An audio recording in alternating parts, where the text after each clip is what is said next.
Thank you for all of you who've joined us after a long day at work. I'm so grateful and thankful for you to be here.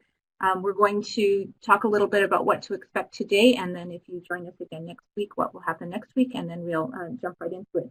Before we do start, however, I do want to let you know that residential schools is a pretty heavy topic, and it can be emotional at times. We are going to be listening to stories of survivors, and that can be an emotional experience as well, especially if you're coming into this for the first time. So be prepared that sometimes we can be surprised by the emotions that we feel, and that's okay too. So we will just jump right in. This workshop we've entitled here at the ATA, The History and Legacy of Residential Schools, and it fits in with the new teacher quality standards coming out in the near future for us as educators here in Alberta, as well as looking at the new program of studies with residential schools being into our curriculum from kindergarten to grade 12. So thank you everyone so much for being with us today and joining us in on this conversation. And our workshop is designed as a conversation piece. So I really appreciate you joining us on the chat, joining us on our graffiti walls, or with your microphones to share your thoughts, your ideas, and your own knowledge. I am not an expert in this topic by any stretch, so I rely on the conversation and the knowledge that you bring as well. So please feel free to use the chat room, use your microphone, and use our graffiti walls when we're asking for input and sharing of story. Before we begin, I would like to acknowledge on behalf of the Alberta Teachers Association that we are beautiful Treaty 6 land, sitting here in Edmonton in Barnett House. It's a gorgeous day on Treaty 6. It is in the boundaries of Treaty 6 here in Edmonton, which was first signed in Fort Carlton, Saskatchewan in 1876. Treaty 6 is, of course, a vast area covering large portions of central Alberta and central Saskatchewan. And there are 18 First Nations within Treaty 6.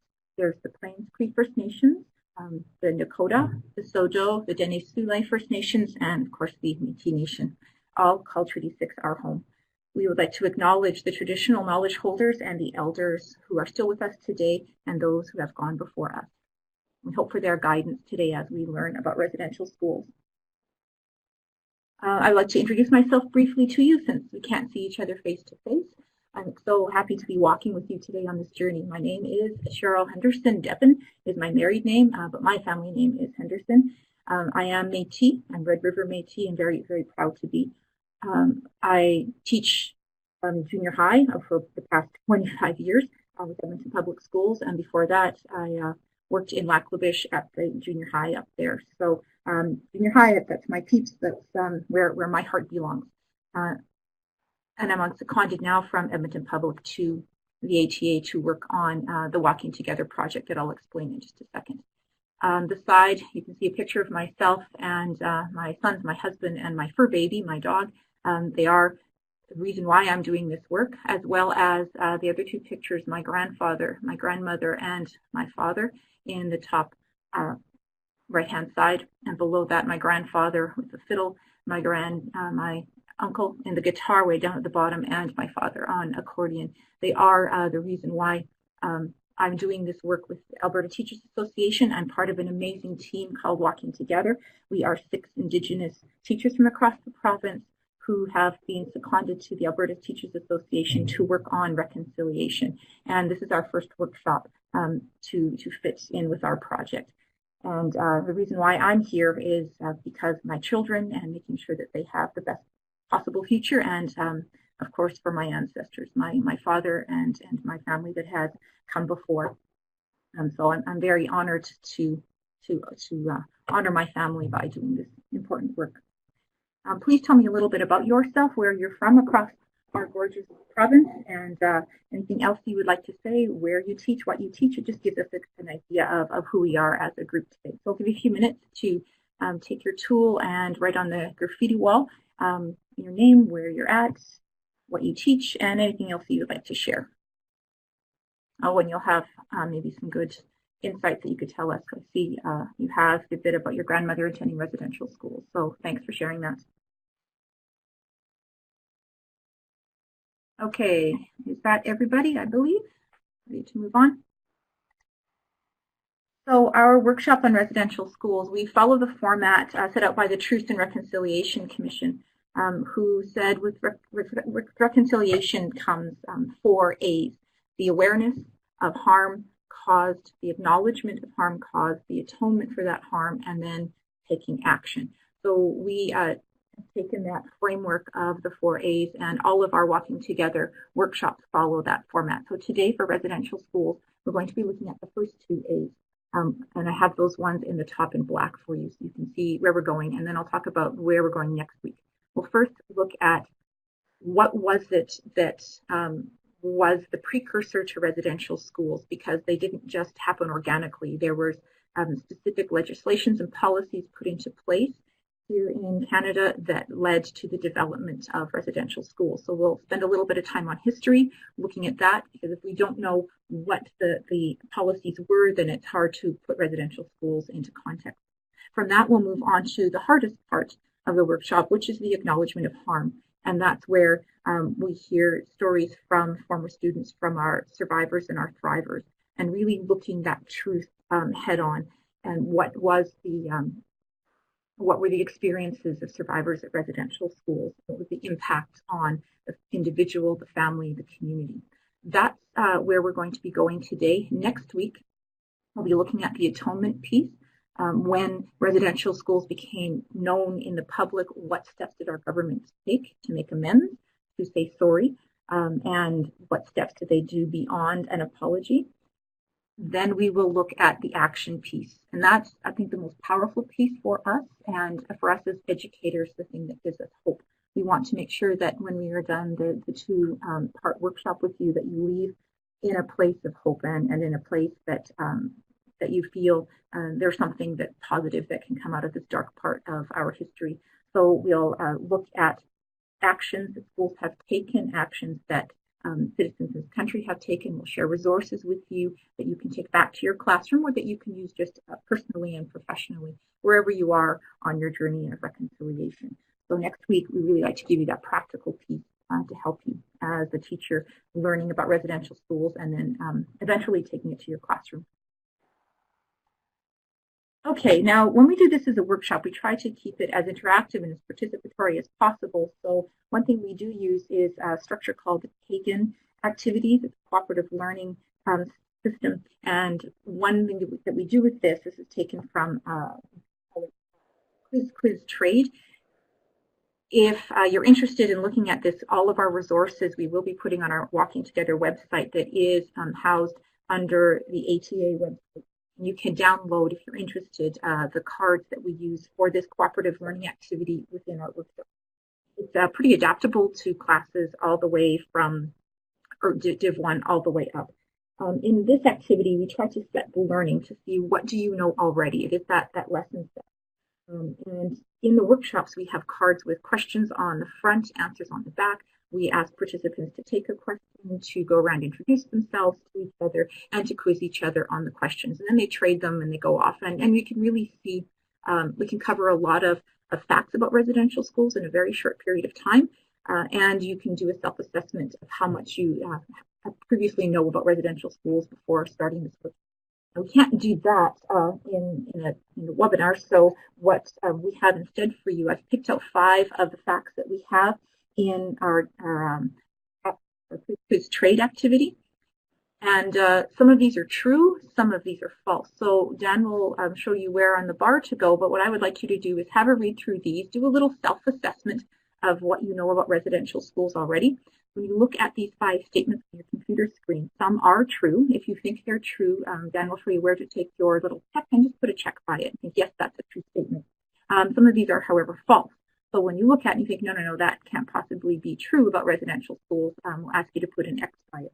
So we'll give you a few minutes to read through these 5 statements and make your choice of which ones you think are true and which ones you think are false. We'll go over them at the end, and then we'll move on. Excellent. Yeah. Well, it looks like we have people that have a good background knowledge already. When we look at that first one, that was indeed false. They were chronically underfunded for the most part. I will remind you that as we're going through this workshop, we will be talking about generalizations. There were over 80 residential schools, I think 130 in total throughout the history, throughout our country, all at different times with different experiences. So we're going to make generalizations. There's always exceptions, but we will be talking mostly about generalizations through this.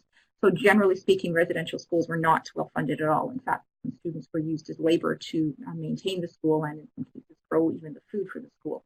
For example, up in Fort Vermilion here in Alberta. The second one is indeed false. Métis children and Inuit children also attended residential schools. Different experiences than First Nations students attending. But yes, that it wasn't just First Nations, it was also Métis children and Inuit as well. And yes, 3, that surprises a lot of people. All of you got that right. When we look at the Truth and Reconciliation Commission, the youngest person to testify was 27 years old. So the misconception sometimes is that residential schools happened a long time ago and they were part of our past deep history, but indeed they were not. And if we look at number 4, there were not all residential schools were run by church groups. There was also provincially funded schools as well, but they were not part of the Residential School Settlement Act and usually aren't part of the conversation that we have about this. And our last one down at the bottom, indeed, that's one that lots of people are shocked by as well, that in the 1950s, I believe it was, there were indeed nutrition experiments done on children. Quite shocking when you look at this. All of these facts we took from the Truth and Reconciliation's publication on Knock at the Door. It's an excellent read, not for bedtime reading, but an excellent read to learn more about residential schools. All right, thank you for that. It looks like a lot of you have some good information that you'll be able to share with us as we go through. We're going to start by looking at our first goal, and that's the awareness of the history of residential schools. And we won't spend a whole lot of time on this because really the learning comes when we talk about the acknowledgement of the harm. So what I would like you to do is just think for a few seconds about our goals. We need to frame this through our lens as educators here in order to understand what happened in the past. So I'd just like you to think for a little bit and write on our graffiti wall, you as a teacher in your classroom, what are your goals for your students? For example, I'm a junior high science teacher. So the goals I have for my students when they leave me at the end of grade 9 is to be critical thinkers. I want them to have a healthy dose of skepticism. I want them to have independence. So those would be my goals throughout the year that I work on with my students. I want you to take just a minute or two and jot down on a graffiti wall, what are your goals for your students when they leave you? Oh, I like that. Walking in another's moccasins, indeed. Yeah, that empathy is so critical. Yeah, and looking at the competencies, it's beyond the academics for sure. Excellent. Thank you for your responses. So when we have a look at this graffiti wall, we can see that as educators, we're really looking at the whole child and looking at their well-being, how they're going to contribute to society, how they're going to grow as a person.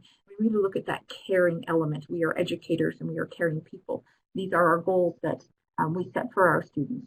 Residential schools also had very specific goals, very different than the ones that we have of today. So to me, it's important to, when we're examining residential schools, we are thinking about what we want for our students and our children now and compare that to what the goals were of residential schools. And that's what we're going to move on to next. So in your participant guide that Dan shared with you, we have summaries of 5 acts and policies that the Canadian government put into place that set the goals for residential schools. Because as I said, these weren't just schools that grew organically out of experience. They were systematic and they were put in place for very specific reasons. So I didn't put on the goal on our slides or the awareness, the acts for all of these. I put a few. So you could take the time now to look in your participant guide and quickly read over the summaries of these 5 acts. I will put a few up on the computer screen for you to go through. While you're looking at these, what I would like you to do is think about what were the goals of residential schools by the Canadian government. What was their purpose? Why were they set up across the country? So as you're reading through, you want to look for those keywords that tell you what residential schools' purpose was. At the end of looking through, we'll put up another graffiti wall where we can share the words that jumped out for us and the ideas. What were the goals of residential schools? Hopefully that makes sense to everybody. You should have your participant guide where you can look through, I believe it starts on page 3 to page 6 with these acts, these summaries, and I will just flip through a few of them that really set the stage for residential schools. So the Royal Proclamation, that was a big one of the first between the British Crown looking and the First Nations and looking at education.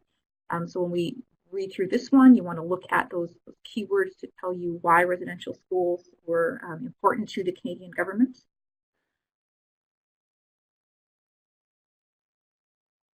All of these acts and government documents can be found as well on the Government of Canada website. They're quite a fascinating read for sure. So we did have a couple of commissions go out, the Davin Report, the report on Native education to look at residential schools in other areas and bring those ideas back to Canada. So this report on Native education had some striking things to say about residential schools here in Canada and why we needed them, according to the Canadian government. The biggie, the Indian Act, that's still with us today with, of course, revisions, but we could do a whole workshop just looking at the Indian Act and its impact on First Nations, Métis, and Inuit in Canada today. This one was really the one that formally brought together all of those other acts like the Gradual Civilization Act, put them all together and really set the path for residential schools. That is a graffiti wall for you, and as you've read through these acts, if you want to jot down any words, any expressions that you see, any evidence that you find about the goal or the purpose of residential schools. Yeah, it's quite surprising to read about the conscious decision to break family ties and to separate children from their families. First residential schools that were originally set up were by French missionaries in Eastern Canada when the French missionaries, the French first arrived, and they weren't residential schools, they were day schools, and the reports are saying that they were a dismal failure because the children went back home to their families and to their communities. And so they said, well, this isn't working, we have to take and separate the children away from their families. So that loss of family and loss of identification is a huge purposeful goal of residential schools, which is, when we think about it now, quite shocking for us. Yeah, indeed, in those words of our government officials, solving the Indian problem. Because if we have no one who is classified as an Indian according to the Indian Act anymore, then there's no purpose for the Indian Act, there's no reason for a treaty, and there's no reason for honoring what was written in the treaty. So the goals were quite nefarious. When we looked at our goals as teachers, we talked about looking at the education academically and of the child. We looked at all of those other lofty goals we have of them being critical, creative thinkers, being able to be independent. When we look at these acts, it doesn't talk about that with the children that were sent to residential schools. Academics was a small part. There were other things that they had in mind for children when they came out of these schools. Academics was a very small part. When you read through, could you see anything else that talked about why these schools were put in place for these children? Okay, so when we have a look at it, we can see things like they needed to have a good Christian education, that they needed to learn how to be farmhands. It was not anywhere near the visions that we have for our children today. So when we move on, if we have a look quickly at this map, and I know on the computer screen you can't see the detail, and that's okay. We don't want to analyze this for detail. We want to look at it in terms of the location of the schools, why they were put where they were, because that was also very purposeful. So if you have a look at this map, it's also in your participant guide. You can think about these three things. Where were most of the schools located, and why were they located there? And you have a quick glance, you should be able to see most of the schools were in Western Canada. And the reason for that, well, there was multiple. One is that education was part of treaty signing. So the times, of course, were changing very much for First Nations, Métis, and Inuit as more and more European settlers came. Thank you for that, Dan. We do have the movement of the Europeans settling into the West, and for that, the Canadian government needed land. So the problem, because this land, of course, was home of the Métis Nation, First Nations, and the Inuit. So how are you going to get that land? You sign treaty. A big part of treaty signing was also education, because the signatories of the treaty saw that things were changing for them, and they saw that they needed education for the betterment of the future generations coming. So we had a desire on both ends for education. We also had the Canadian government wanting this land, wanting it for agriculture. We had the fur trade economy going down, agriculture increasing. We needed land for agriculture. We also needed land for the new settlers. We also had the Americans threatening to annex Rupert's Land, a big part of the West. So we needed to settle that. And for that, we needed to send the missionaries in. We needed to occupy that land. So we have that, our Sir John A. Macdonald's vision of sea to sea. We have those residential schools all set up in Western Canada. We also had competition between the churches. So a Christian mission would, or a Catholic mission would set up, and then an Anglican mission was set up in the same town. We've had a lot of competition. Lots of reasons for residential schools happening here in the West. And Alberta had the most residential schools in all of the provinces, which also then has implications for us today. So I want to quickly move on to acknowledgement, because we do want to spend some time listening to survivor stories and really taking time to unpack that. I'm going to show you two quick videos. The first is a video from the Canadian government in 1955 during Education Week. A lot of people will say, how come I didn't know about this? These residential schools were all over the place. How come we didn't know? So if you think of an average person sitting in their house in the middle of Edmonton without any roots to First Nations, Métis, Inuit communities, how would they know about residential schools? So I believe, Dan, that we just need to click on that hyperlink. This is a 3-minute video on what the government was telling the Canadian public residential schools were. As you're watching this video, what I'd like you to think about is, what message was the Canadian government sending to Canadian people about residential schools? So if you didn't have any personal experience, what were you hearing that residential schools were all about? So quickly watch that video. We'll jot down some ideas, and then we'll move on to the stories of us. We could look at now using your microphone or the chat page, what you saw in that video. What were the messages that the Canadian government was sending out about residential schools?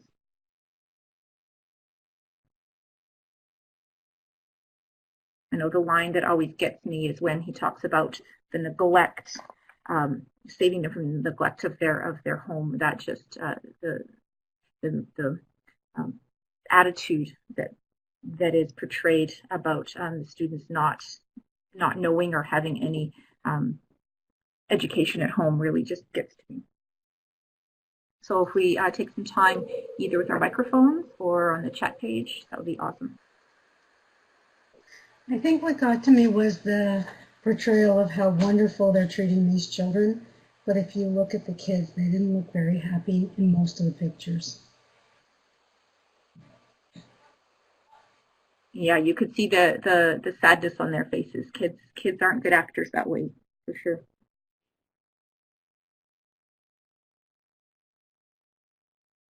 Thank you for that. Was that Morgana? I'm sorry, I couldn't see who it was. This is Morgana. That was Barb. I was just gonna say that I would like to talk to some of those kids after that video was taken to see what had changed for them over that day or two of videoing. Yeah, how staged that was and what life was really like when the cameras were gone. That would be interesting to see, for sure. Yes. And I talked to survivors that said they had their clothes that were saved for Sunday visits, and the rest of it that they couldn't wear other times, and they had to get all dressed up, and the rest of the time that it was a pretty dismal situation. Excellent. Thank you for sharing. Anybody else have anything they would like to say before we move on to the survivors? Yeah, indeed. Yeah, be on best behavior for sure. Yeah, the message out there that these kids were well fed, well taken care of, that they were happy, and that it was good for them to be there. There's a message getting out now. Of course, when you hear stories from survivors, there are some that talk about positive experiences, but for the vast majority, that was not the case. So we're going to watch, not the whole thing, but about 10 minutes of 3 survivors talking to us about their experiences. And I like this video because it does use some of the footage from the propaganda video as well and juxtaposition it to what the survivors were actually really going through. And I also like it because one of the survivors talking is from Kihiwin, so right here in our own province. So we're going to quickly transition to the next video, and it's about 10 minutes long. So I think what we'll do, given the time that we have, we'll watch this part of the video, we can respond to it, and then we'll go to our closure. We could do the other component of acknowledgement and looking at intergenerational trauma next week too, because that is a big part and we don't want to miss out on that. So I've pulled up the next page. Dan is going to put the link for you into the video, into the chat room as well. So you could double click the stories from survivors, and you'll hear about 10 minutes of 3 survivors speaking with you. And what, again, I'd like you to be thinking about is what were their experiences? How did that differ than what the message was going out? What comes to mind when we listen to their stories? And that's a good segue into the next component, which is looking at intergenerational trauma. And given the time, I think we'll watch that video and then we'll go to our conclusion, and the rest we'll move to next week's lesson.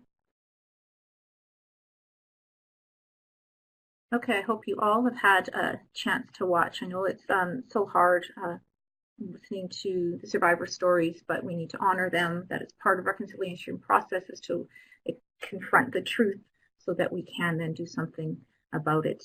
I know it looks like we are going slightly over time. So what we'll do is give you a few more seconds to type any of your thoughts down onto the graffiti wall. Thank you for that. And then we will just move on to looking at the next steps for next week. We want to finish off looking at intergenerational trauma because, as we've seen in the survivor videos, it doesn't just impact the child at school. It has lasting effects that get passed on generation to generation. And we really need to, as educators, look at that piece in detail. Then we need to move on to looking at atonement and, of course, the ending off with action, making reconciliation a reality here in our province.